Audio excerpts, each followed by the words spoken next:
With tax season coming up, I think it is important to discuss the difference between two very important tax terms that you will inevitably hear this time of year.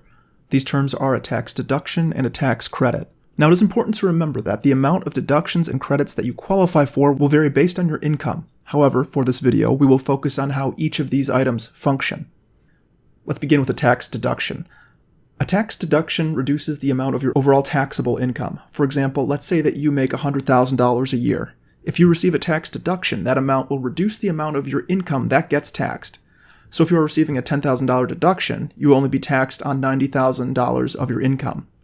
Assuming a 25% tax rate, that is a $2,500 savings. See a listing of the most popular tax deductions below.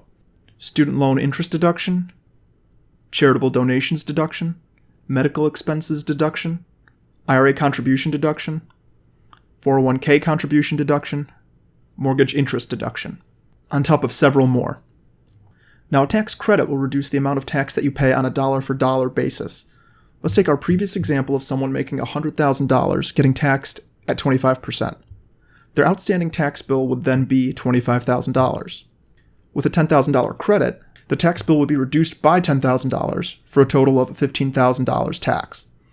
As such, at least in this example, a tax credit would be 4 times more effective than the tax deduction.